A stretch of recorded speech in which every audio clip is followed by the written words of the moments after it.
Hey, come here.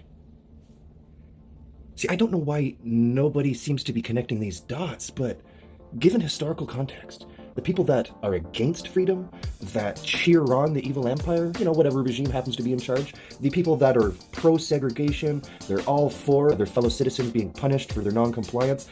I mean, those are the bad guys, right? The people like that have always been the villain of the story. I mean, have you guys never seen a fucking movie?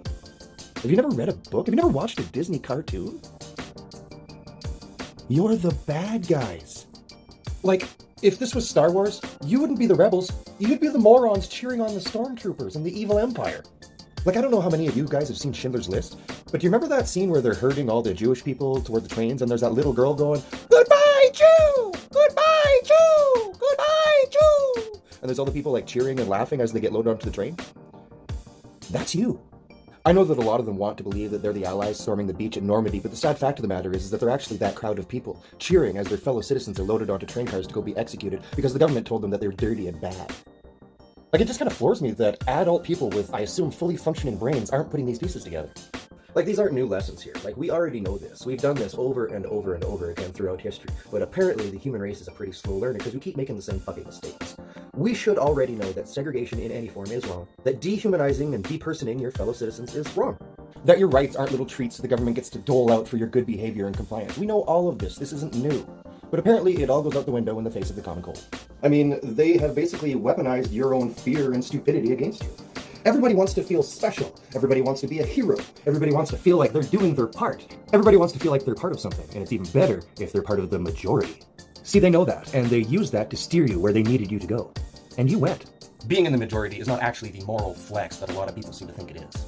Strangely enough, while they're proudly proclaiming themselves to be the majority, as though might makes right, they seem to forget all of the lessons that history has taught us about that. The greatest crimes in the history of humanity have been perpetrated on the minority by the majority. See, you're not special, you're not smart, you're not brave, and you're not a hero. But the television has spent the last 2 years telling you that you are, and you started to believe them. For 2 years, a lot of people have been enjoying an undeserved sense of accomplishment. See, they get to be heroes now. They get to be brave. They get to be the morally upright part of society, and they didn't have to do anything at all, but do what they were told. Compliance was their way to being someone special. And now that it's all kind of falling apart, now that the adverse reactions are making themselves known, now that people are starting to get a little braver and start to speak up, that's all starting to feel threatened. They feel it going away. And after a lifetime of not being particularly smart or brave or special, it's really hard to give that up. They're kicking and screaming the whole way.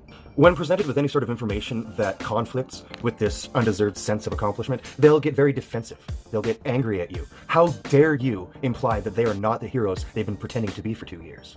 As time passes, it becomes ever more clear that anything that would threaten this delusion that these people are super smart pillars of morality will be fought against tooth and nail, because the alternative to that will be that they were fooled and that they are none of those things.